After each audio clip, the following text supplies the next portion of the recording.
Malam Renita. Malam Bang Edi, Ya, terima silakan kasih Renita sudah nyalakan dinaikin. kamera.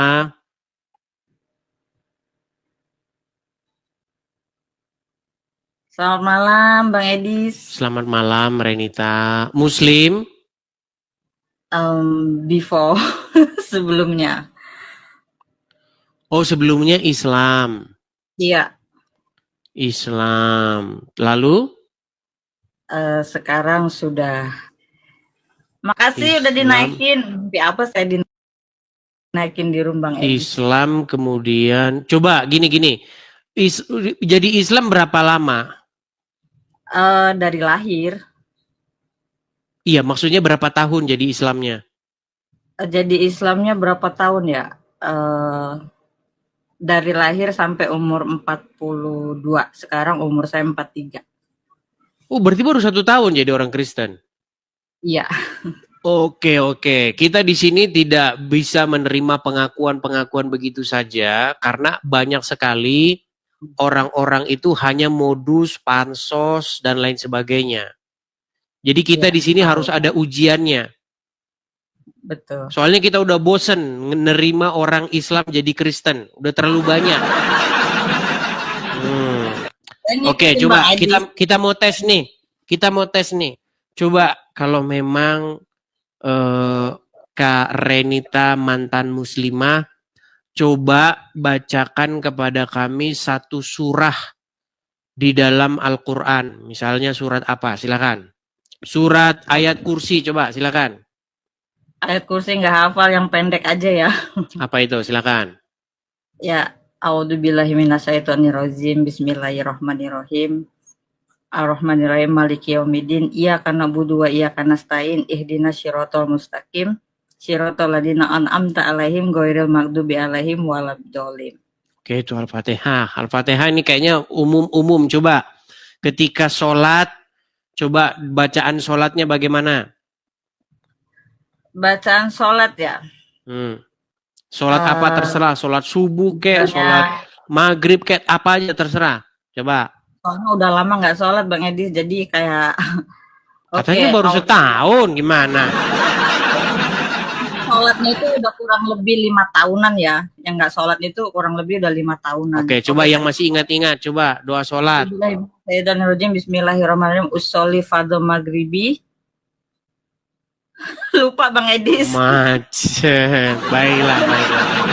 Oke. Apa yang membuat Anda meninggalkan agama Islam?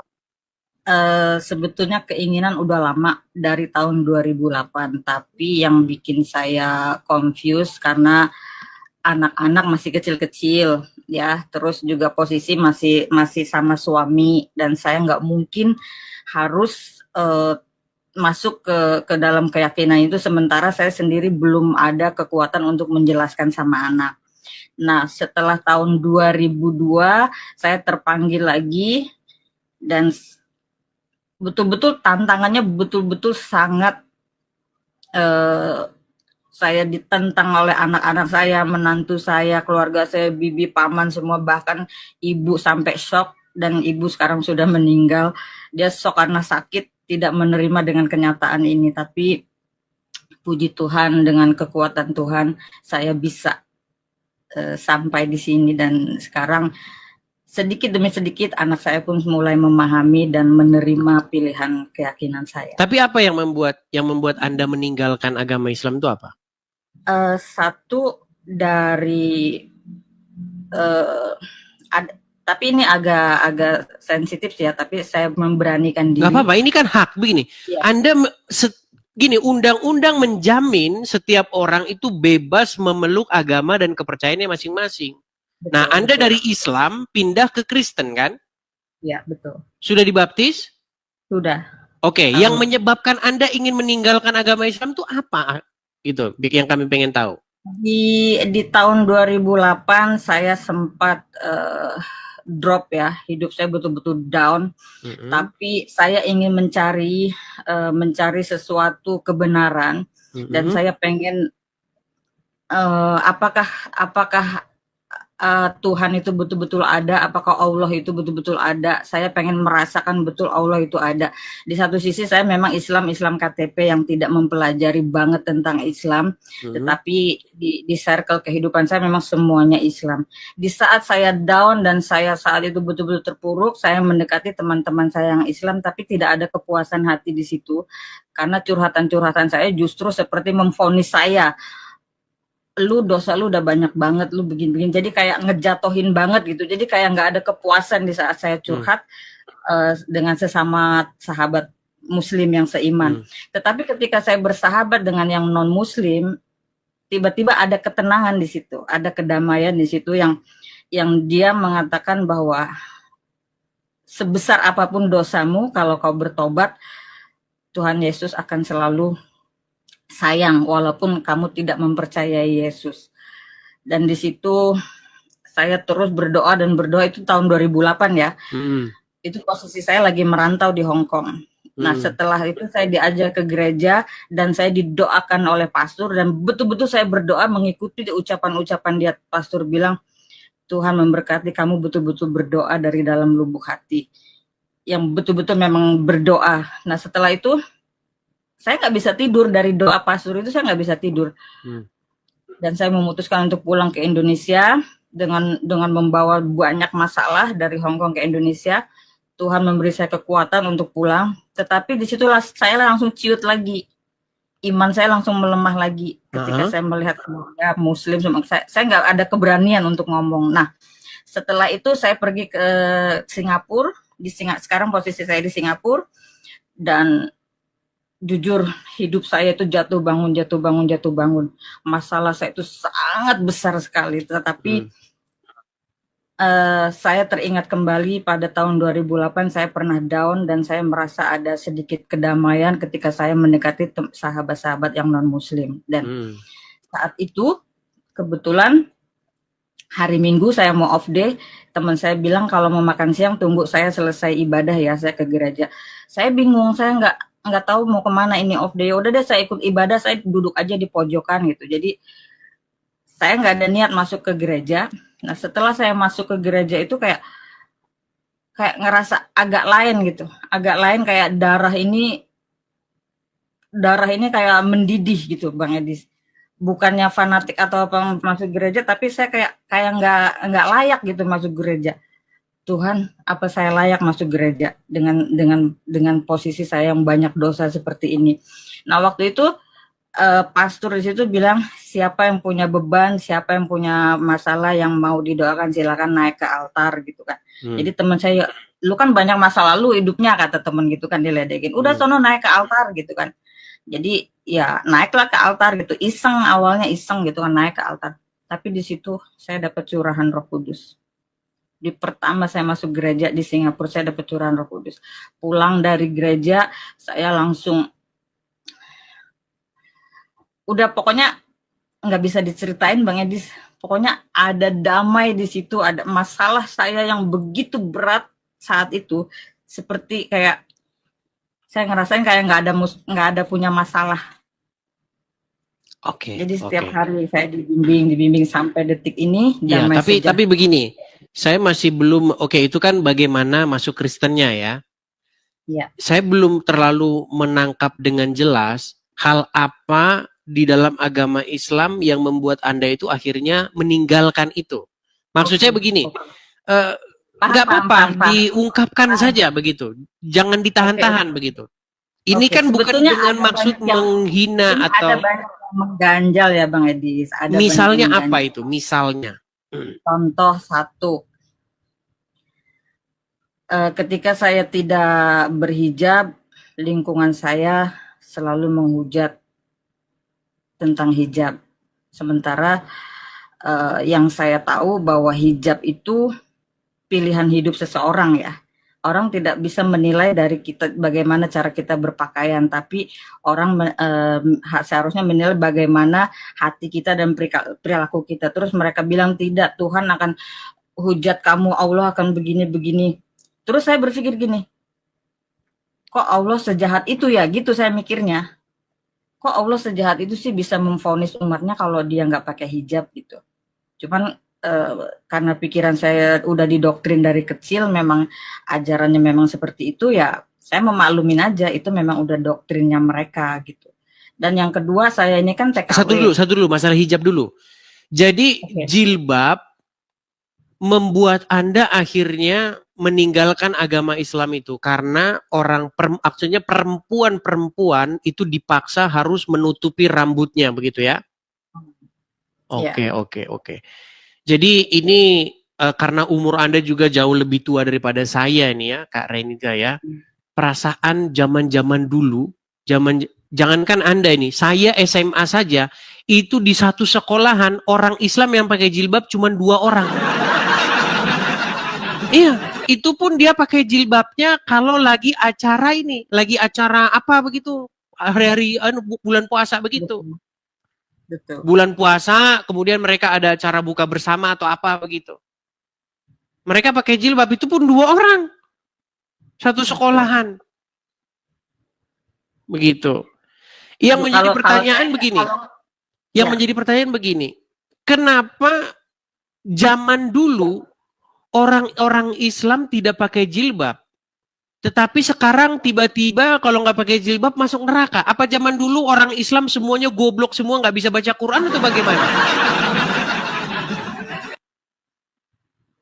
Coba. Ini menjadi pertanyaan begitu loh. Mungkin sih karena sekarang mereka lebih mempelajarinya lebih betul-betul mempelajari. Berarti zaman dulu orang Islam tidak ada yang mempelajari Al-Qur'an ya? Ini Bang Edis, kalau yang betul-betul mempelajari betul Islam, itu dia akan mengikuti dan mengimani seperti ajaran-ajaran yang seperti kayak peperangan atau apa gitu. Itu kan memang mereka mengimani. Contoh kayak di Arab, dulu kan di Arab banyak kan TKW yang Hamidun sama majikannya. Karena beberapa orang Islam di sana kan mengimani, ada satu ayat yang mengimani di mana kalau budak-budak itu boleh digituin gitu kan. Itu kan sebagian dari iman mereka. Tapi sekarang kan sama PBB kan hak asasi manusia itu sudah dihapus gitu. Jadi sekarang jarang ya ada TKW yang Hamidun sama majikannya gitu, yang diberi kepuasan seksualnya sama majikannya gitu. Terus kemudian masalah jilbab membuat Anda terkekang, membuat Anda tidak percaya agama Islam karena dipaksa harus nutupin kepala, dan padahal menurut Anda yang harus diperbaiki itu sebenarnya adalah jati diri, bukan pakaian, begitu ya? Betul. Oke, itu yang pertama. Kemudian yang kedua? Yang kedua dari perilaku dan behave beberapa teman Muslim. Saya main sosial media dari tahun 2017, aktif di TikTok gitu. Jadi saya itu sering bikin konten-konten yang pro dan kontra. Dan saya melihat ketika saya lagi dihujat, perbedaan komentar-komentar dari mayoritas dan minoritas itu saya bisa merasakan kok beda gitu. Itu yang yang bikin saya terketuk, pengen lebih deket lagi, siapa sih Tuhannya mereka itu, seperti apa sih gitu. Kok bisa gitu, yang menganutnya itu kok beda dengan yang menganut yang sebelah gitu. Iya. Jadi Anda melihat bahwa orang-orang Kristen itu penuh kasih sayang, sementara yang Islam itu arogan, kemudian suka mempersekusi orang, begitu ya? Yes. Bahkan kalau mereka sudah teriak Allahu Akbar, biasanya mukul orang itu. Kalau nggak mukul, membunuh. Iya. Jadi teriakan Allahu Akbar itu membuat orang kesurupan, kejang, bahkan bisa membunuh orang itu. Begitu. Coba kalau Muslim sudah takbir, Allahu Akbar, itu waduh, gawat itu. Itu bisa sambil mecah-mecahin etalase itu. Etalase orang jualan dipecahin begitu. Dan juga karena posisi saya kan pekerja ya Bang Edis ya, di luar negeri, TKW lah kalau bahasa Indonesianya. Jadi banyak banget kalau saya lagi bikin statement, kayak mana ya, kerja ikut non-muslim, pegang setiap hari masaknya babi gitu. Itu pun udah dihina dan dihujat kan. Nggak bakal masuk surga lah, nggak bakal bisa sholat, nggak keterima lah, apalagi mandiin anjing, ngurusin anjing. Tapi secara logika saya berpikir gini, sebetulnya yang najis ini perbuatan manusia yang nggak betulnya atau si babinya gitu, atau si anjingnya gitu. Kenapa selalu kita orang muslim yang kerja dengan non muslim itu selalu hujatannya mikirin tentang dunia tapi tidak berpikir tentang ajaran-ajarannya, tidak mengikuti tentang ajaran-ajarannya. Ya kalau kita mau ngikutin ajaran nggak boleh megang babi, terus kita harus bertahan dengan apa adanya, terus kita gimana mau nanggung beban hidup gitu kan. Sementara pekerjaan yang mampu saya jalani itu hanya sebagai TKW gitu. Itu yang mengganjal di hati gitu. Kan kalau kepepet boleh. Makan Iya, babi maksudnya aja boleh kata kalau anu dalam kepepet. Gimana? Yang lain boleh. Kalau nggak ada pilihan lain boleh katanya babi dimakan itu di agama Islam. Tapi kalau kita masih ada pilihan lain yang nggak boleh gitu kan. Jadi yang Oke, satu-satu dulu nih, Kak Renita. Ini menarik ini. Wah, banyak hal yang membuat Anda itu. Jadi sebenarnya bukan hanya satu masalah sebenarnya. Sudah begitu kompleksnya masalah ini sehingga Anda akhirnya udahlah Anda putuskan untuk meninggalkan agama ini. Gini. Pertama masalah jilbab. Kedua masalah apa tadi? Orang-orang yang tabiat ya, tabiat kelakuan orang Islam dan tabiat kelakuan orang Kristen yang jauh berbeda. Kemudian yang terakhir ini, yang ketiga ini tadi, masalah bagaimana Anda bekerja dengan non-muslim nih. Ketika Anda bekerja dengan non-muslim, taruhlah Anda misalnya disuruh mandikan anjing, begitu ya. Mungkin mereka punya anjing, Anda mandikan anjing, begitu. Lalu orang-orang muslim menghujat Anda. Ih, najis, mandi-mandiin anjing, durhaka, masuk neraka. Itu yang Anda terima komentar dari orang-orang muslim kan? Iya. Nah, begini. Sebenarnya orang-orang yang menghujat Anda itu, mereka itu bukan beragama Islam. Mereka itu agamanya Abu Hurairah. Tahu nggak siapa Abu Hurairah? Ini biar saya ceritain. Oke. Abu Hurairah itu kalau kita artikan secara literal, itu artinya bapaknya kucing-kucing.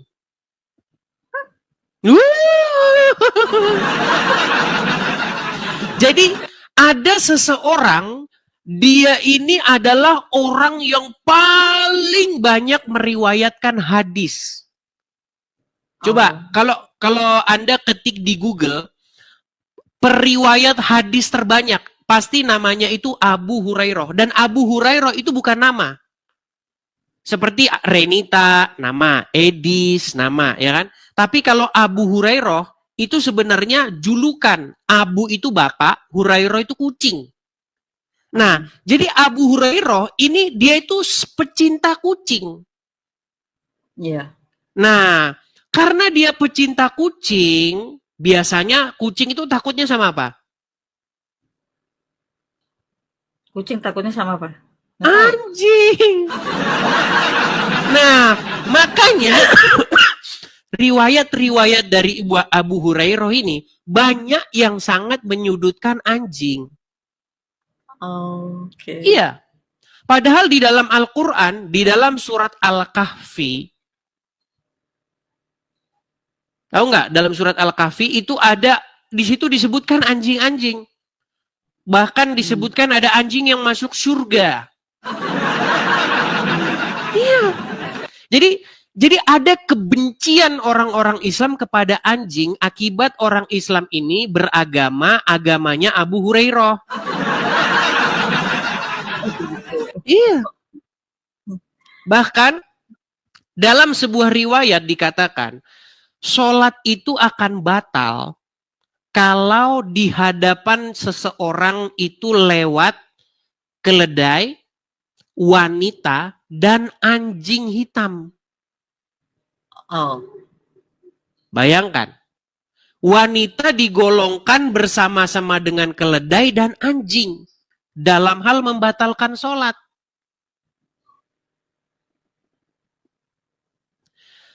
Dan ini teman-teman, ini fakta dan realita. Biasanya orang Islam itu paling benci sama anjing. Kalau ada anjing, diracun lah, dipukul lah, atau bagaimana. Mereka sangat benci, dendam kesumat sama anjing. Entah apa salah anjing.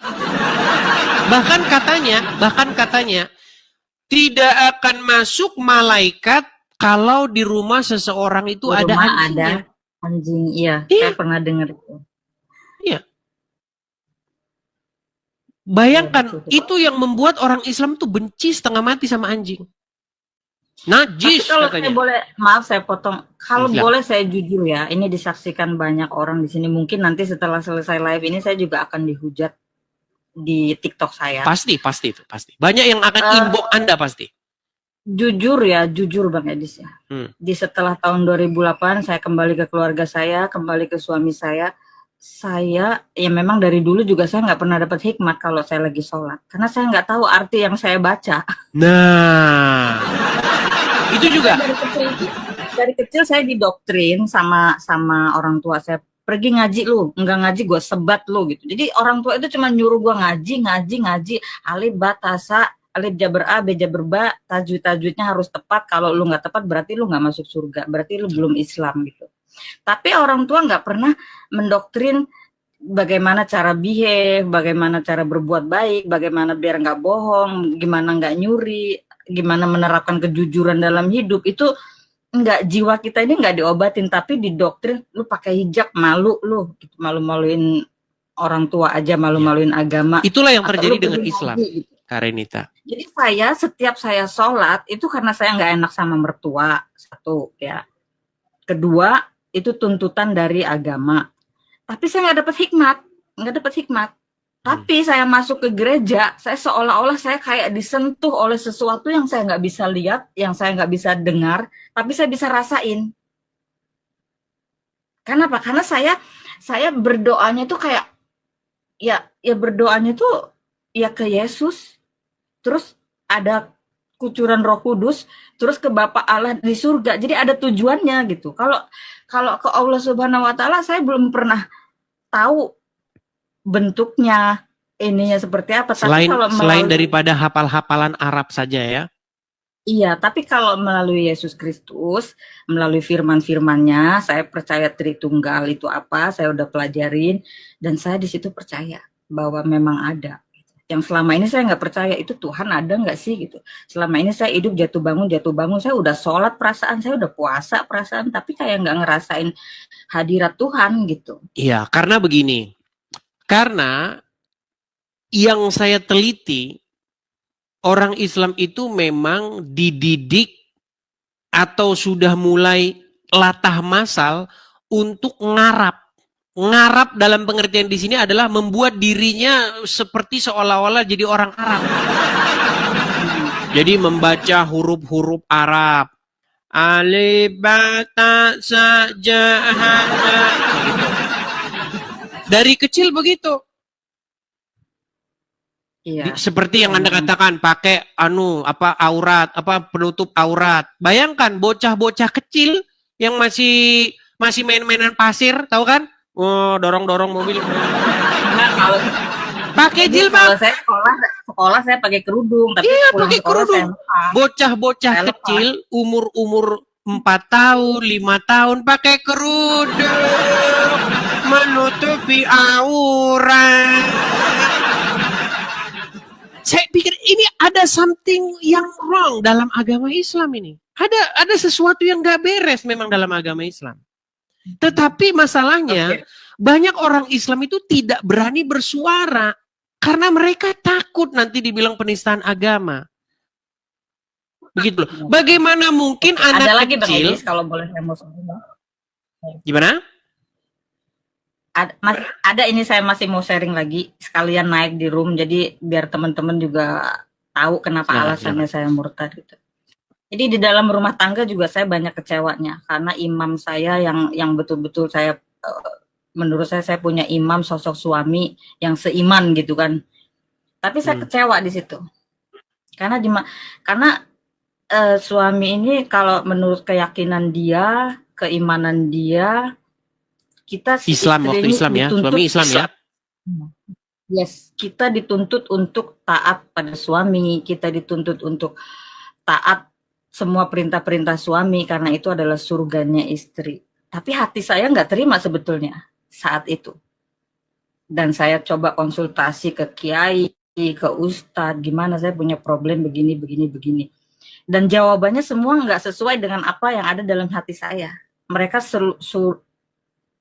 sesuai dengan ajaran Al-Quran harus taat kepada suami. Karena kalau sudah menikah bagaimanapun suami yang harus kita dengar gitu. Terus kalau suami kita ngajarinnya nggak ada kasih gimana?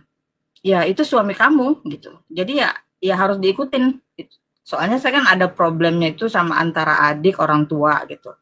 Jadi saya minta pendapat sama kiai semua ustadz, ya jawabannya orang tua bukan tanggung jawab suami, tapi tanggung jawab anak pria, bukan tanggung jawab anak perempuan. Jadi kalau suamimu tidak merestui kamu menafkahi orang tuamu, kalau tidak mengizini nafkah untuk orang tuamu, ya kamu berdosa gitu. Nah di situ yang bikin mengganjal dalam pikiran saya di perkawinan ya. Satu, saya harus tunduk ke suami, harus taat ke suami, sementara suami tidak bisa mencontohkan sebagai imam yang baik di dalam rumah tangga gitu. Dan kebetulan yang ada juga yang bikin saya kecewa di dalam pernikahan itu, tapi saya nggak bisa cerita di sini deh. Intinya gini, di dalam kisi-kisinya. Oke, di dalam ajaran itu bagaimanapun apapun perbuatan suami adalah imam kamu dan kamu harus mengikutinya. Itu yang bikin mengganjal dalam hati saya gitu. Jadi nggak ada freedom untuk kita wanita atau istri untuk mengungkapkan hak-hak kita sebagai perempuan gitu. Ya. Artinya memang ini udah masalahnya udah numpuk ya teman-teman ya. Jadi ada banyak hal atau banyak isu yang membuat Anda akhirnya memang agama Islam ini tidak pantas untuk dipertahankan lagi, akhirnya Anda meninggalkan agama Islam ya. Iya seperti itu. Oke, saya tanggapi lah satu persatu ya. Mungkin banyak nih muslim-muslim yang kamu salah ini begini. Mungkin ada muslimin. Apakah saya diizinkan untuk menaikkan satu muslim?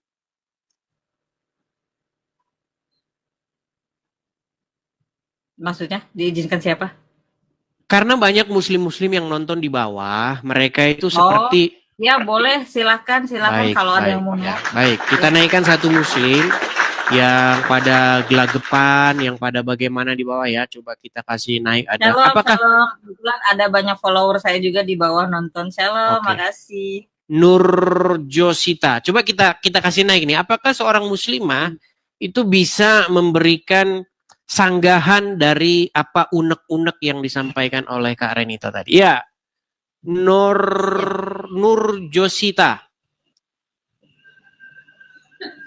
Halo? Nur Josita? Kak Nur, silakan. Macet kan? Baik, kita kasih turun dulu ya. Kita beri kesempatan ya kepada muslim-muslim yang dari tadi di bawah gelagapan, bilang katanya settingan dan lain sebagainya.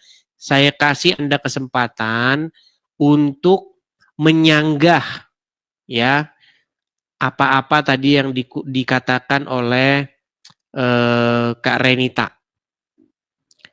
Saya kasih naik ada Eko dulu, coba Eko. Perempuan laki nggak masalah, sama saja. Tadi perempuan saya naikkan tapi dia nggak berani bicara.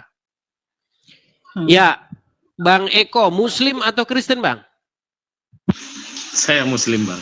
Ya, silakan Bang Eko. Dan mungkin Anda tadi menyimak bagaimana ini Kak Renita, dia seorang muslimah 42 tahun. Kemudian ada berbagai macam isu yang dia angkat tadi mengenai hijab, perempuan dipaksa pakai tutupin rambut yang gak masuk akal, kemudian kelakuan orang-orang Islam tabiatnya yang seperti itu, hobi dengan kekerasan, bagaimana dengan orang-orang Islam yang membenci anjing. Bagaimana dengan orang-orang Islam yang suaminya imam sehingga ya berbuat semaunya, hak-hak perempuan dilanggar. Coba apa yang ingin Anda sampaikan di sini? Suara tidak bisa kami dengar. Suaranya nggak jelas, Bang Eko. Oh, nggak jelas. Nah, sekarang sudah, silakan. Oke, sekarang jelas. Oh iya. Ya itu sih tergantung pilihan hidup lah Bang. Kita semua kan belum pernah ketemu Tuhan.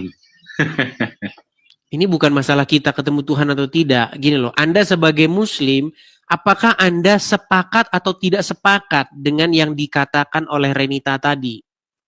Oh iya. Ya, Contoh misalnya masalah kenyataannya jilbab nih, gitu sih, satu-satu Bang. nih. Mungkin Anda Itu. kurang. Masalah jilbab, bagaimana perempuan Islam itu dipaksa menutupi rambutnya? Sebenarnya sih nggak dipaksa Bang, itu karena lingkungan aja menurut saya sih. Berarti boleh perempuan Muslim tidak pakai jilbab? Selama belum balik tak kira boleh, nggak ada kewajiban. Kalau sudah balik Kecuali wajib. Kalau sudah balik berarti wajib dong gitu ya? Iya. Di mana ayatnya itu yang mengatakan kalau perempuan yang balik wajib pakai jilbab? Waduh, saya nggak tahu ayatnya. Nah, makanya saya bilang. Kalau saya pernah ngedengar memang bukan untuk berhijab sih ya, tapi untuk pernah dengar satu Untuk ayat atau aurat, satu mungkin. khotbah yang dimana waktu itu kan zaman dulu kan kalau boker kan itu digurun gitu kan. Jadi ada baiknya wanita-wanita ini pakai baju tertutup, jadi nggak kelihatan lu siapa yang lagi boker di gurun gitu kalau kelihatan Iya. kaum Adam gitu kan. Iya. Alasannya. Jadi sebenarnya hijab di situ itu seragam untuk buang air besar. Ini Muslim nggak tahu gitu, masalahnya Muslim nggak tahu. Masalahnya begini, yang mempromosikan jilbab ini wajib jilbaban, pakai jilbab. Ya pedagang jilbab itu. Makanya tiap hari pedagang-pedagang jilbab akan mengatakan, kamu masuk neraka kamu kalau nggak pakai jilbab kamu. Iya biar jilbabnya laku, gimana? Masuk akal juga sih. Iya, zaman dulu nggak ada perempuan Islam pakai jilbab. Lama-lama, Saya rasa Bang Eko, Bang ini. angkatan tahun berapa Bang? Mohon maaf nih, Abang angkatan tahun Saya. berapa? 75 Bang. Wah, lebih tua, jauh lebih tua daripada saya. Zaman dulu Bang, ada nggak perempuan-perempuan pakai jilbab, orang-orang Islam? Jarang Bang, jarang. Iya kagak ada. Zaman sekarang kalau kita lihat foto-foto perempuan, semuanya jilbaban semua. Zaman dulu nggak ada yang jilbaban perempuan. Lihat Novita Kolopaking. Zaman saya SD ya, buku-buku SD itu kayak begitu. Ita Purnamasari, Desi Ratnasari, Paramita Rusadi, nggak ada pakai jilbab. Nggak ada aja. Jadi jilbab itu fashion lah ya. Iya, jilbab Ya, itu nggak mungkin. pernah ada zaman Banyak dulu. Nggak pernah ada. Yang dimaksud hijab itu menutupi ini. Dari sini ke bawah. Itu yang dimaksud hijab. Nggak tahu kenapa sekarang hijab kok malah ke kepala larinya. Yang ditutupin rambut. Itu Nah, fashion mungkin. iya bisa fashion. Tapi sebenarnya kalau kita mau belajar, kita nggak main tebak-tebakan ya. Jadi dulu di Mesir ada sebuah partai politik yang dipimpin oleh Hasan Albani. Nah, dia ingin mengukur peta kekuatan massa. Bagaimana cara dia mengukur peta kekuasaan massa? Diseragamin orang-orang itu dengan satu seragam, yaitu penutup kepala. Itu sebenarnya asal-usul jilbab penutup kepala itu. Jilbab yang asli itu penutup ini. Karena untuk membedakan perempuan merdeka dan budak. Zaman dulu budak-budak itu tidak pakai atasan. Mohon maaf, perempuan itu ya kelihatan payudaranya. Nah, untuk membedakan perempuan muslimah dengan seorang budak, maka dipakailah pakaian yang menutupi ini. Iya. Lalu sekarang jilbab pindah ke kepala. Sejak kapan pengertian jilbab itu di kepala? Begitu. Tapi Ya, saya jadi juga kalian coba sedih pelajari ya. itu. Ada satu Saya partai sedih politik banget itu loh, di Mesir. Pak Eko, Bang Eko. Saya Hmm. juga sebetulnya sedih dengan Ya. saudara-saudara Muslim yang mengimaninya itu terlalu fanatik gitu. Yang beragamanya itu terlalu benar-benar fanatik, tapi tidak betul-betul mempelajari yang apa ya, mereka tuh lebih ke kayak gimana sih ngejelasinnya Bang Edis? Ya, jadi mereka itu overdosis agama tanpa memahaminya. Mabok agama ya. Ya, itulah yang terjadi kepada Mabok orang-orang Islam. Begini ya, Ini saya bukan mau ini juga menjelek-jelekan sangat orang berat Islam. untuk Ini saya ngejelasin ke anak-anak saya ya. Ya saya selalu berdoa sih anak-anak saya suatu saat percaya dengan apa yang saya yakinin sekarang gitu. Cuman masih dilema gitu. Saya sedih, betul saya sedih. Saya sedih kalau sampai saya mati nanti anak saya belum mengenal Yesus. Saya sedih. Bener. Karena jujur ya teman-teman, kebenaran itu hanya ada dalam Yesus Kristus. ya, Bener. Saya kasih tahu ke kalian. Kalian perdalami, kalian pelajari. Jangan takut untuk baca Alkitab. Jangan takut untuk ya, mencari ini tahu saya apa gerakkan itu. terus itu Kak Renita. Gerakan Jangan supaya takut. umat Muslim itu membaca Injil. Betul. Dulu saya memang megang Injil nggak mau megang, memang betul nggak mau megang, takut saya murtad gitu. Tapi setelah saya baca walaupun nggak tiap hari baca, tapi kalau saya lagi ada masalah saya itu dapat petunjuk baca ini gitu. Itu saya baca itu semuanya masuk dalam logika gitu. Nggak beda dengan kita baca Al-Quran. A'udzubillahi minasyaitonirrajim, air mata berlinang, tapi yang dibayangin orang yang nyakitin kita. Bukan bacaan itu gitu. Nggak tahu artinya. Enggak tahu Saya kalau artinya, sholat iya. nangis, Pak. Sebagian Tapi besar yang orang saya Islam bayangin orang yang itu nyakitin kita gitu, bukan Ya. bukan bacaan itu. Apa artinya saya nggak tahu bacaan itu artinya apa gitu. Ini bukan menghina ya teman-teman, tapi ini memang fakta. Apa yang Iya. saya bilang di roomnya Bang Edis ini adalah fakta. Saya menemukan kebenaran di sini bahwa Yesus memang adalah kebenaran, jalan hidup kita, juru selamat saya. Nanti kalau saya mati, saya udah nggak cemas lagi saya larinya kemana gitu. Jadi saya nggak peduli dihujat oleh seluruh keluarga, netizen yang unfollow aja udah ratusan orang, yang ngeblokir saya juga udah ratusan orang. Saat saya mengumumkan, saya meng-up video saya dibaptis, wah, saya kecewa sama kamu Renita, saya kecewa. Kamu itu panutan TKW, selalu kasih motivasi begini, tapi kamu murtad sama Tuhan aja, kamu nggak setia, apalagi sama pasangan hidup, bla bla bla. Itu, tapi nggak tahu ada kekuatan tersendiri.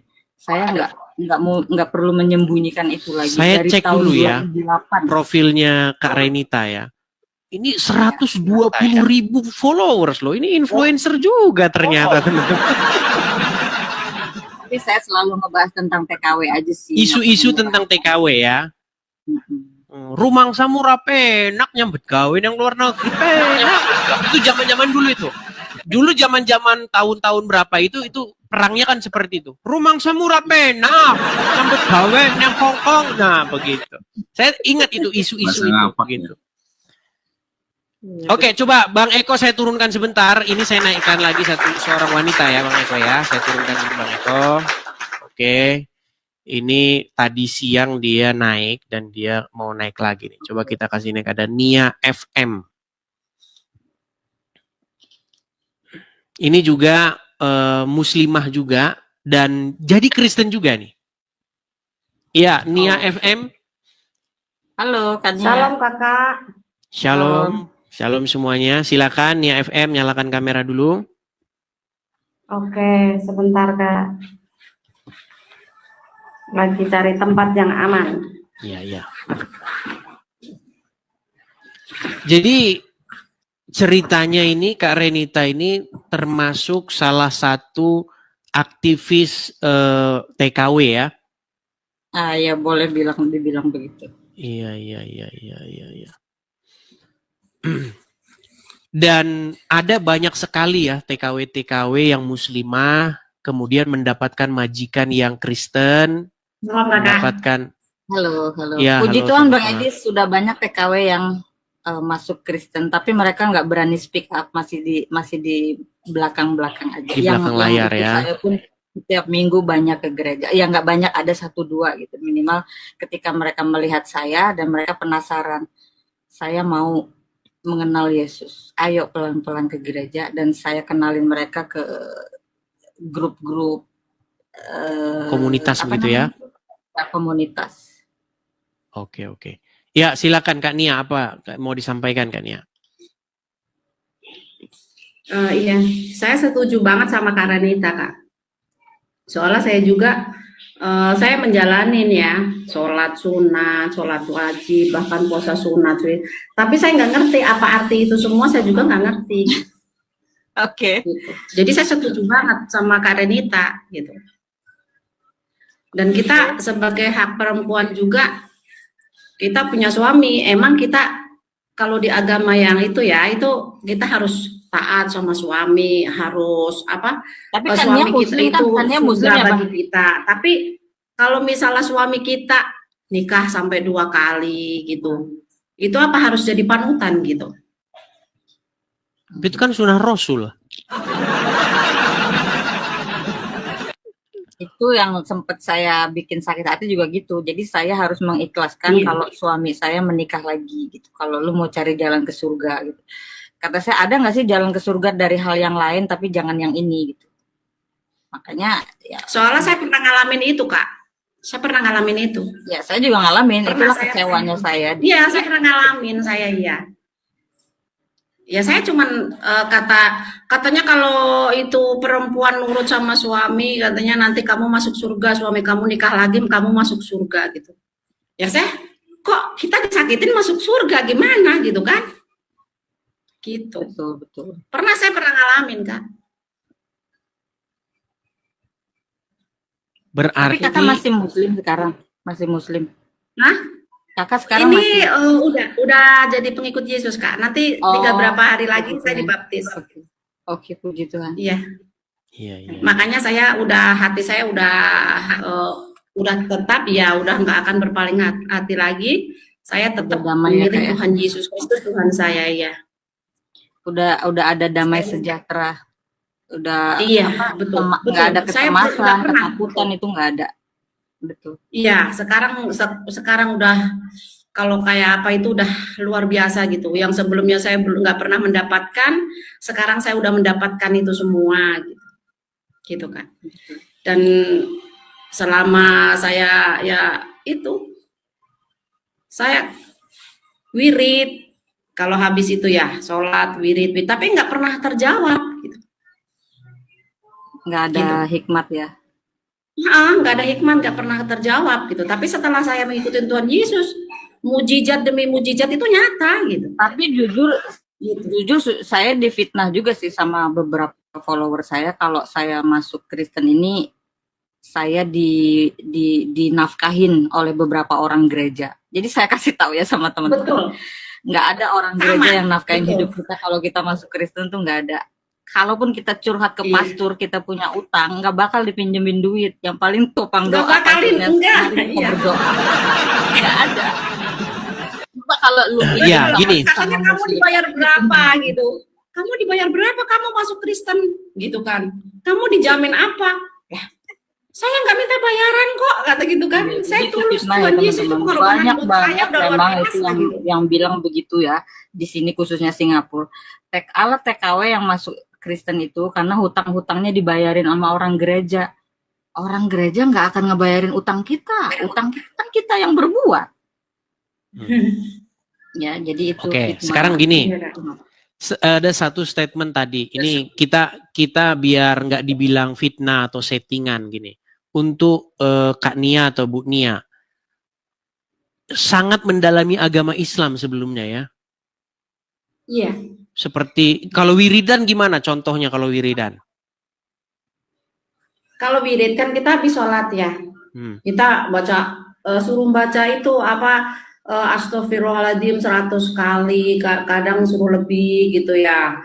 Terus ya latif gitu. Ya fatahu jauh baru gitu, itu katanya itu biar rezeki kita banyak katanya gitu. Terus pokoknya udah itu. Tapi saya tetap aja kalau saya nggak nyari uang ya nggak datang sendiri uangnya gitu kan. Iya benar. Di dalam agama Kristen, apa kata Yesus? Carilah, maka kamu akan mendapatkan. Ketuklah, maka pintu akan dibukakan. Tapi dalam agama Islam, dengan membaca ayat-ayat tertentu 1000 kali, maka pahala Tapi begini, tapi memang kita sama-sama mengakui ya, bahwa orang Islam itu paling demen, paling seneng ngucapin, ngulang-ngulangin bahasa Arab tanpa dia mengerti ya. Iya, betul.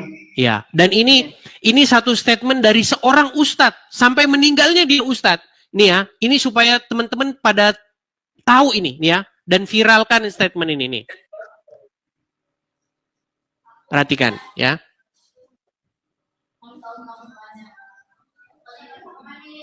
Bentar, ini tiba-tiba kok macet. Bentar ya.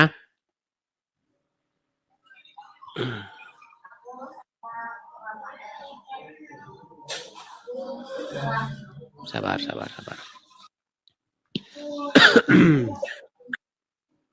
Ini salah satu statement yang sangat terkenal sekali ya, sangat terkenal. Nih. Kita bangga menghafal Al-Quran tapi tidak memahami Al-Quran. Senang mengulang berbahasa Arab tapi tidak mengerti bahasa Arab.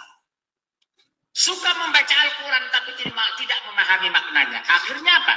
Menjadi keledai. Menjadi keledai. Nah, itu dia.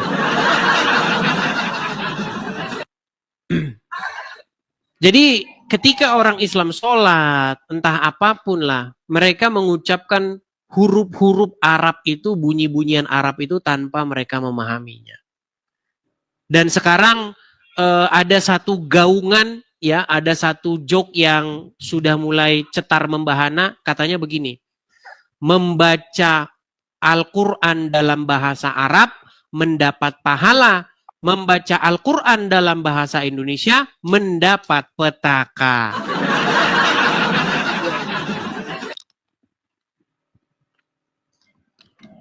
Itu ya yang bikin saya sedih ya. Gimana anak-anak saya ini biar percaya sama Yesus gitu.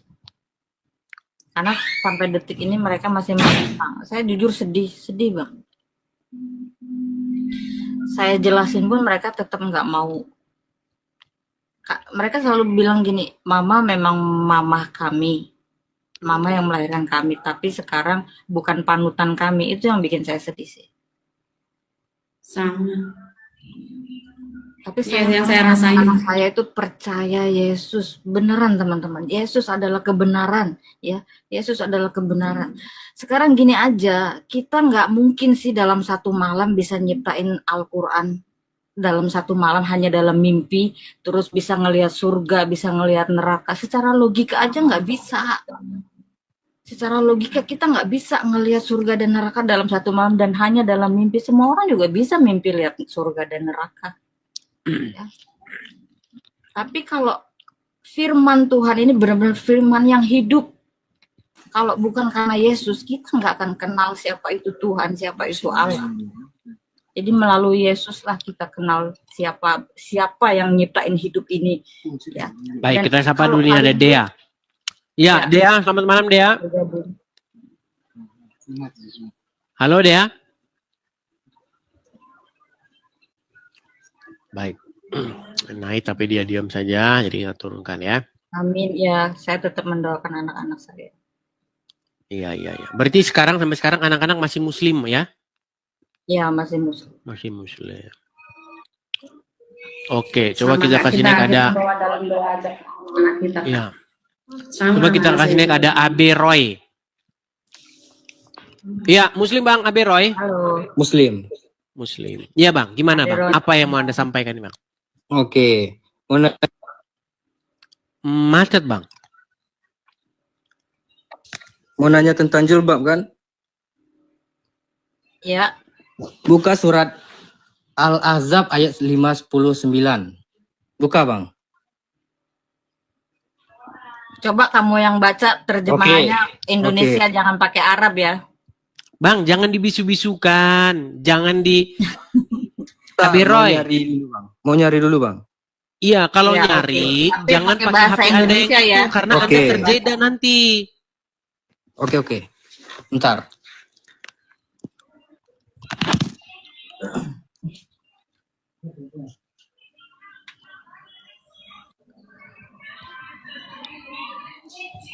Lama banget. Kalau jilbab kan yang iya. Kalau jilbab kan yang panjang. Kalau ini kan bukan, ini kan pendek. Cuman kepala aja. Surah Bang, kameranya Al-Ahzab. jangan di manu, Bang. Nah, liatin. Nah, kayak kita ini loh. Kayak kita ini loh, Bang. Kita ini.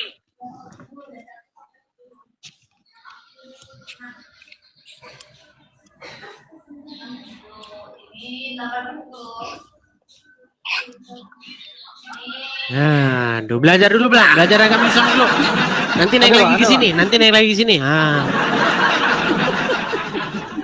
Ya, mungkin apa pesan-pesan yang mau disampaikan Kak Renita dan Kak Nia kepada umat-umat yang masih bimbang, mungkin mengalami hal-hal yang sama tapi belum mengambil keputusan untuk meninggalkan agama Islam dan datang kepada Yesus? Dari Kak Nia dulu, silakan.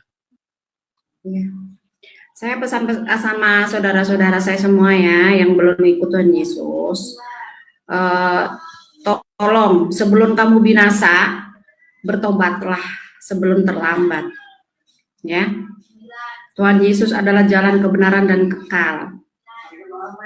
Ya, saya cuma pesannya itu aja. Oke.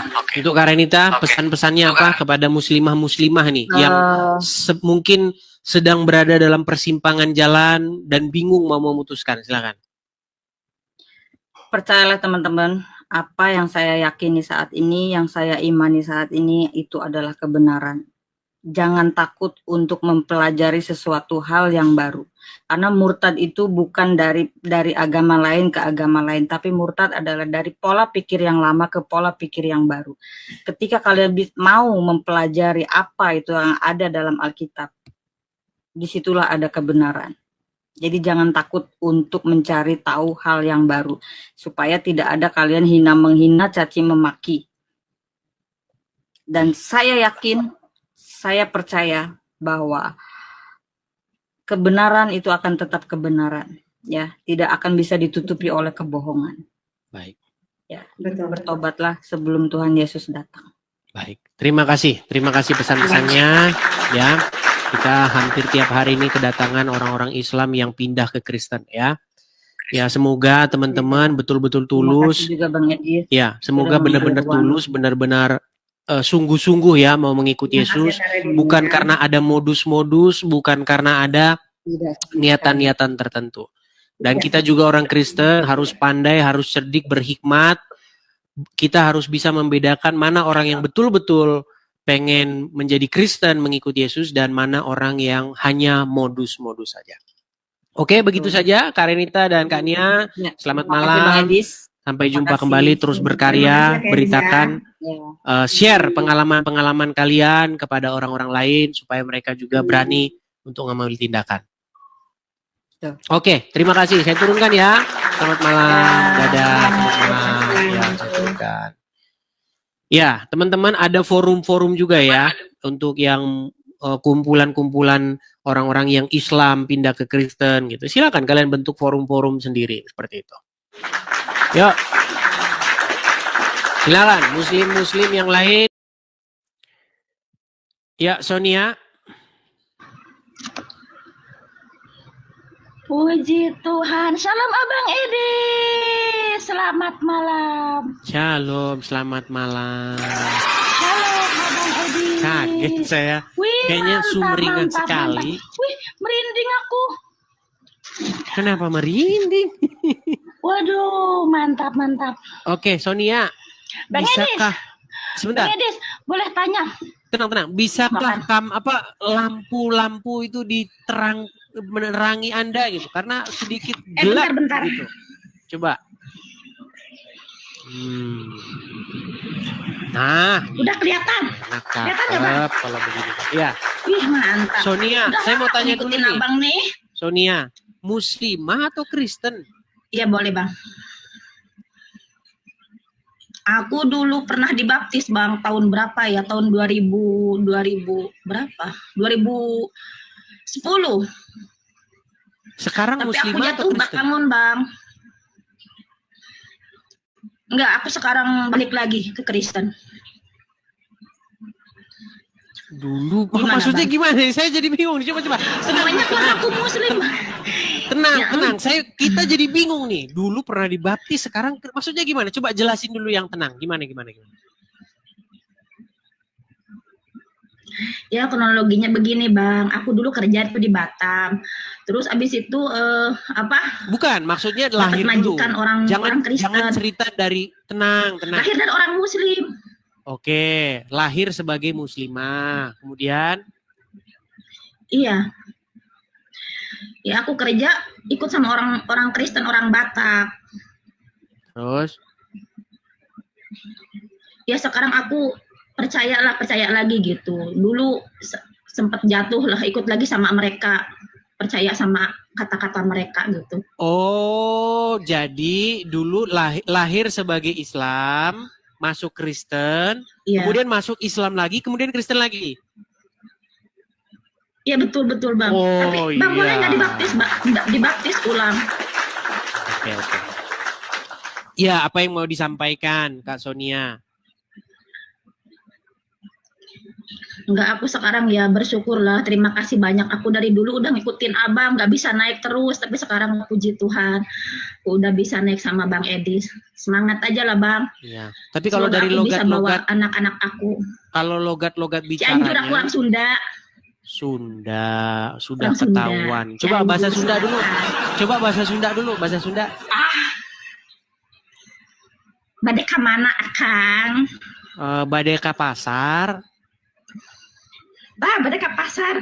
Ngiring atuh, tiasa ngiring. Iya orang Sunda asli. Udah lah Bang, Bang Edis nih. Udah Iya, lah, makasih banyak Bang. Turunin aja laku. Bye. Oke. Ya, oke, terima kasih Kak Sonia. Tuhan Yesus berkati ya Bang. Amin, sama-sama. Ya, ternyata banyak ya teman-teman ya.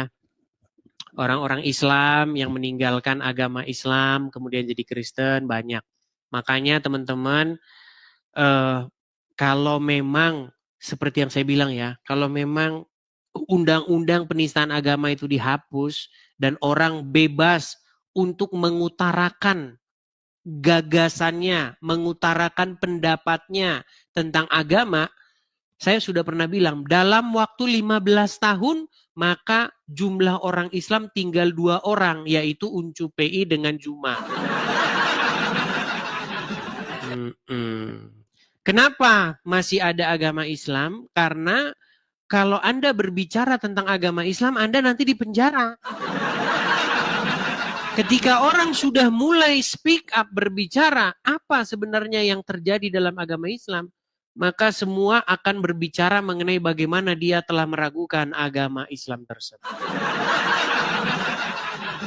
Ya, nanti dibilang ujaran kebencian. Itu salah satu bentuk untuk mengebiri, salah satu bentuk untuk membungkam mulut seseorang yaitu ketika Anda tidak boleh mengutarakan apa yang Anda ketahui tentang agama Islam.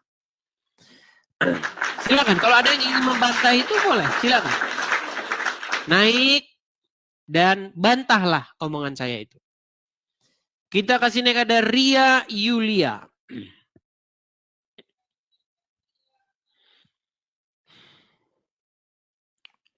Iya, Ria Yulia. Selamat malam Ria Yulia. Halo?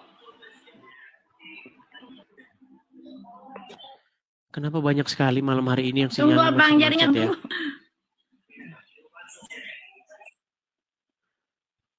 Oke, Ria Yulia, Anda Muslim kah atau Kristen? Oke, baik. Muslim. Mohon maaf ya Ria Yulia ya, perbaiki dulu sinyal Anda. Teman-teman, apa yang terjadi teman-teman? Kenapa orang naik pada macet-macet sinyalnya? Coba ya kalau mau naik, sinyal Anda itu harus penuh. Jangan memaksakan diri kalau sinyalnya tidak penuh. Nanti jadi seperti itu. Saya sudah ngomong panjang lebar, Anda baru macet-macet. Ya, Moza Anita. Selamat Ya, malam Moza Anita. malam. Silakan Moza Anita nyalakan kamera. Ini bagus sinyalnya. Gimana cara? Ya, malam Bang Edis. Selamat malam juga Moza Anita. Oh, malah silakan nyalakan lagi. Tadi saya kirimkan nyalakan kamera malah nyalakan lagi. Udah saya pencet nggak mau. Oke. Oke, ya. Saya tanya dulu nih. Malam. Moza Ya, Bang. Anita, Muslim Ya. atau Kristen? Saya aslinya Kristen, lahir pun Kristen, cuma pernah ke sana. Oh, pernah jadi muslimah. Iya, kapan jadi muslimahnya? Tahun 2010 sampai 2016 nikah Kristen kembali. Berarti mualaf gara-gara nikah. Ya, betul. Iya. Iya, itu terlalu banyak yang seperti itu gitu. Jadi kita ini di sini sudah menerima berbagai macam seluk-beluk ya, kenapa orang jadi Islam, jadi Kristen, kemudian meninggalkan Islam. Itu banyak yang seperti itu karena pernikahan. Banyak artis-artis juga begitu. Kalau dia nikah sama Hindu, dia jadi Hindu. Nikah sama Kristen, dia Kristen. Nikah sama Islam, dia Islam. Begitu. Iya. Artinya apa? Biasanya Dia sih menjadi kalau- Islam kah, menjadi biasanya Kristen sih kah? kalau- Bukan. Gini, dia jadi Islam, jadi Kristen, jadi Hindu, jadi Buddha. Bukan karena dia tahu, tapi karena dia ikut-ikutan. Begitu. Dan di channel saya, Benar-benar. itu memang mohon maaf ya Kak Moza ya, kita kurang tertarik begitu dengan orang-orang yang berpindah agama hanya karena ikut-ikutan atau hanya ke pernikahan. Begitu. Kita di sini, saya di sini selalu mencari orang yang dia itu punya alasan yang benar-benar logis begitu, alasan yang benar-benar dia pahami dan dia mengerti. Karena begini, kalau Anda masuk Islam atau masuk Kristen karena perkawinan, atau karena suami atau karena istri, suatu saat suami Anda mengecewakan Anda jadi pindah lagi. Benar. Suatu saat istri Anda mengecewakan Anda jadi pindah lagi. Begitu. Dan yang seperti itu memang mohon maaf saya tidak tertarik. Begitu. Iya. Memang sih Bang ya, kebanyakan perempuan kita Indonesia ini, apalagi orang kita Kristen, kayaknya pindah agama kalau nggak karena MBA ya, atau harta kali. MBA apa Biasanya. itu MBA? Merit by accident. Oh, married by accident. Jadi tahu saya istilah-istilahnya. Agak gaul zaman sekarang ya. Oke lah, tapi intinya Anda dari dari Kristen ke Islam terus pindah ke Kristen lagi gitu ya. Ya, tapi saya ada mau nanya ini atau bersaksi sedikit ya. Saya nggak mau jelek-jelekin agama manapun. Menurut saya sih oke-oke aja orang mau meluk apa ya Bang ya. Kenapa saya percaya sama Tuhan saya walaupun saya nggak terlalu tahu soal Alkitab ya. Ketika saya mau mualaf kemarin Bang ya, aneh-aneh saya disuruh. Cara seperti yang sering saya dengar Bang Edis mengucapkan kalau cuci hidung itu. Memang saya alami, saya pun agak heran. Kok gini caranya, kenapa nggak langsung aja udah mandi, diguyur kan bersih. Ngapain pernah cuci sedikit. Nah itu menurut saya ya yang janggal. Tapi ya nggak bisa nikah dua agama di Indonesia. Ya saya nurut aja lah dulu. Terus yang membuat saya tidak terima batin saya ini ada dua hal. Yang pertama ketika dibilang kalau kamu udah pindah agama, dosamu semua sudah dihapuskan. Sudah dihapuskan seluruh dosa-dosamu yang dari kamu kecil. Pokoknya kamu jadi manusia baru. Tapi kamu harus nurut sama suami. Sekiranya pun ibu atau bapak kamu meninggal, kalau suami bilang nggak boleh lihat, kamu harus nurut. Itu saya nggak terima. Masa untuk terakhir kali orang tua saya meninggal, saya nggak boleh lihat. Itu batin saya betul-betul nggak terima. Dan kamu nggak boleh doain mayat ibu kamu, bahkan ucapkan selamat Natal, itu saya nggak terima. Serius, Karena saya nggak orang terima. tua masih Kristen gitu ya. Iya benar. Jadi begitu saya siap di KUA menikah, saya langsung bilang ke suami, saya kasih kamu 5 tahun, ajarin saya sholat sampai pandai. Jikalau bisa, saya bawa satu keluarga saya, mama, bapak saya ikut. Saya bilang, sampai hari yang ditentukan 5 tahun kemudian, dia nggak bisa ngajarin saya. Saya lalu bilang gini, kita cerai aja. Nggak mungkin satu kapal ada 2 nakoda. Kita cerai aja. Saya bilang kan sama dia. Dia nggak mau. Janganlah, kalau saya lihat sikap kamu yang setiap hari ke gereja, bagus, gini aja. Saya panggilkan aja kamu Ibu Haji. Untuk ini, untuk ngajian kamu. Oke, kalau kamu mau panggilin saya Ibu Haji, sekalian suaminya saya nikahi. Jangan cuma istrinya aja kan. Suaminya juga saya nikahi, saya bilang. Dia marah. Lalu mungkin saya memang selama 5 tahun berdoa, ya Tuhan, jamalah suami saya. Kalau memang nggak bisa, udah kami harus pisah. Nggak mungkin satu kapal 2 nakoda. Terlalu banyak nanti berkat kita ya Bang Edis ya. 2 Tuhan di sini ya kan, serakah ya.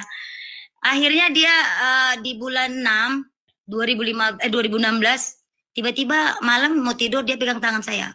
Kamu benaran mau minta cerai? Iya, daripada 2 Tuhan. Saya baik kehilangan harta, kehilangan suami daripada kehilangan Tuhan. Saya nggak sanggup. Saya bilang kan, nggak apa-apa kehilangan segala, yang penting jangan Tuhan saya nggak bisa. Udah saya tahan 5 tahun ini, saya bilang kan. Akhirnya dia angkat tangan saya, ditaruh kepala dia. Besok bawalah saya ke baptis, katanya gitu. Ya, mana dia? Iya. Bawalah saya baptis. Saya ikut Kamulah Kristen 2016 bulan 11-nya kami 3 bulan marguru pernikahan ya. Pranikah bulan 11 2016 kami nikah Kristen, Bang. Jadi Dan, akhirnya yang dari suaminya yang dari Islam jadi Kristen. Ya luar biasa fanatik Bang dianya. Fanatik banget, luar biasa fanatik. Tapi semenjak saya udah kasih channelnya Abang ke dia, kamu lihat-lihat aja nih, dengerin. Setiap hari dia nonton Bang Edis terus. Banyak. Jadi banyak begini, antara suami istri yang beda agama itu banyak sekali kan di Indonesia. Biasanya ketika ditawarin nonton begitu, misalnya seperti kasus Anda nih, Anda Kristen, suami Islam, tonton ya Edis TV. Dia pura-pura nolak, tapi di belakang dia dengar-dengar. Itu banyak sekali yang kayak begitu kejadiannya. Diam-diam nonton Edis TV dia, nggak berani dengar keluarganya. Tapi nontonnya pakai headset begitu. Banyak sekali yang cerita sama saya begitu. Saya nggak masalah sih Bang, kalau masalah agama ini sebenarnya saya nggak terlalu ini banget ya, menghina atau apa tuh nggak. Kalau memang dia bisa tuntun saya ikut.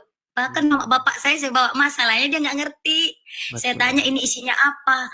Saya cuma nanya satu aja sama kamu. Di kitab sucimu itu ada nggak tertulis Nabi Isa atau Isa Al-Masih? Ada, dia bilangnya sudah. Saya bilang itu aja sih. Bahkan waktu pertama saya tinggal di rumah saya ini, kan kita ini ngasih KTP nih ke RT RW Bang. Jadi kan waktu itu posisinya kan muslim nih, karena pakai surat nikah muslim ya. Jadi saya didatengin sama ibu atau ketuanya majelis taklim, didatangin. Permisi, orang baru ya di sini. Saya bilang iya. Ibu ini ada nanti ajakan kita ini ya, majelis taklim setiap hari Kamis begini.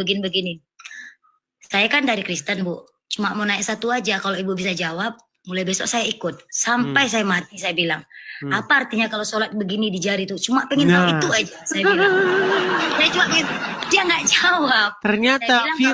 Ternyata virus Edis TV sudah sampai kemana-mana. Bukan Bang, bahkan bukan. Saya belum kenal Bang Edis di situ. Memang saya bilang, malah belum kenal. Ya, itu kan kejadiannya 2010 waktu saya pertama kali nikah. Dia datengin saya bilang begitu. Tolong ya Bu, maaf saya bukannya tidak sopan. Kalau Ibu tahu apa artinya ini, tolong kasih tahu saya. Saya penasaran banget dengan hal itu. Mulai besok saya akan nurut sampai akhir saat saya ikut sama Ibu. Saya bilang, sampai detik ini nggak datang Bang. Iya, jadi itu bukan hanya begini-begini ya. Dalam agama Islam itu, setiap gerakan sholat itu, kalau ditanya orang Islam artinya, maka disitulah mereka akan mulai ngarang bebas. Kenapa begini? Karena melemparkan beban masalah ke belakang. Itu mereka akan putar-putar itu kalau ditanya itu. Bayangkan sholat yang adalah tiang agama yang vital, fundamental, tapi mereka tidak tahu kenapa begitu. Kenapa kakinya duduknya begitu? Kenapa tangannya harus begini? Ya kan? Mereka tidak tahu menjelaskan itu. Tapi itu sih nggak masalah ya Bang. Kalau masalah tangan itu kan sama kayak kita di gereja menepuk tangan. Mereka juga mempertanyakan, kalian ngapain tepuk-tepuk tangan, nangis-nangis. Mungkin kalau masalah tangan yang apa istilah mereka apa, itu nggak masalah sih Bang. Cuma nunjuk ini apa, saya penasaran ya, Bang. Kalau Kristen, kenapa misalnya begini tangannya, itu kan ekspresi, bentuk ekspresi begitu. Kalau Islam kenapa begini? Kenapa begini ekspresinya, kan aneh begitu. Seperti itu. Oke lah, Moza, karena begini, Ya. karena kalau nanti kita tidak undang muslimnya, itu seolah-olah kita itu berbicara tanpa ada orang Islam di belakang, seperti kita gosip begitu. Jadi kita berilah mereka kesempatan ya. Oke. Halo Bang, Ya, boleh nanya nggak? apa itu? Sebelum saya turun, saya mau nanya nih, Abang nggak takut ya dengan seperti gini-gini? Saya ini dipersekusi dan saya ini diancam akan dibunuh oleh orang-orang Islam. Oh gitu. Iya. Makanya saya harus pindah ke sana kian kemari. Begitu. Tuhan berkatilah ya Bang ya. Amin. Risau amin. juga dengan Abang kayak gitu. Iya, ya Nah, seperti sebenarnya sih itulah. baik diam aja ya. Kalau Muslim bahas Kristen boleh, tapi kalau Kristen bahas Islam, nah itu. Tapi kan kita ini Bang, udah diajarin kasih. Kalau menurut saya sih, mending kita diam aja. Daripada Ya, kita... kalau diam-diam saja, nanti seolah-olah apa yang dikatakan mereka itu tidak ada jawabannya, begitu. Oke ya, gitu ya. Ya Bang. Oke, Terima kasih, Bang. Tuhan berkati. Tuhan berkati juga, ya turunkan ya. Iya, itulah teman-teman ya. Mengenai pertanyaan-pertanyaan begitu. Apa Anda ini tidak takut, Bang, dengan orang-orang Islam yang akan mempersekusi? Nih, saya kasih tunjuk. Kalau mengenai masalah takut atau tidak takut, lihat ya. Apa yang terjadi dengan saya, teman-teman? Oh, biar Anda tahu. Apakah dengan seperti ini saya tidak menerima resiko? Bentar, saya kasih tunjuk ya, sabar. Lihat ini ya. Perhatikan, perhatikan. Kalian dengarkan baik-baik, perhatikan. Kalau ketemu kamu ya, lihat ini saya ini. Enggak basa-basi saya. Biarpun dihukum mati saya, dan kutup ke kepala kamu. Ku apa? Kupancung kepala kamu. Saya orang Madura nih. Orang Madura saya. Iya, tunjukkan kepada saya satu fitnah terhadap agama Islam. Media ini. Wajah saya ketahuan nih. Nah, itu salah satu dari sekian banyak video-video. Jadi ketika saya membahas agama Islam, banyak orang Islam marah, kesurupan, kesetanan. Saya bilang, coba kamu tunjukkan satu fitnah saya terhadap agama Islam. Ketika saya mengatakan orang Islam tidak tahu kenapa mereka begini, lo memang fakta. Coba kalian yang orang Islam, ketika kalian sholat, kalian kan begini-begini, terus begini, terus begini. Kenapa harus begini tangannya? Ada yang bilang begini, ada yang di sini, ada yang di sini, ada yang di sini, ada yang di sini, ada yang di sini. Coba, kenapa harus begitu? Pasti kalian ngarang. Oh, kalau begini artinya melemparkan beban masalah ke belakang. Ngarang. Yang saya katakan memang benar. Bahkan orang Islam itu tidak tahu apa identitas mereka. Kalau orang Kristen lambangnya apa? Salib.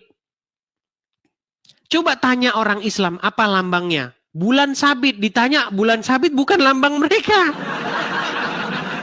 Jadi sampai hari ini orang Islam nggak punya lambang. Sampai detik ini. Kenapa lambangmu bulan sabit?